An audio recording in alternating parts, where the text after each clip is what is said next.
This review is for the cabinet bumpers, and let's see how it sounds before we put it in. So you can hear the thud. Now putting it in is pretty easy. I've already put it on this cabinet. You can't hear that thud anymore, no matter how hard I do it compared to this.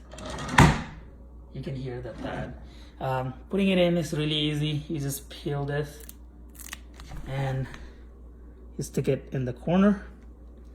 I'm gonna do 2 on the top and 2 in the bottom, just to test this out.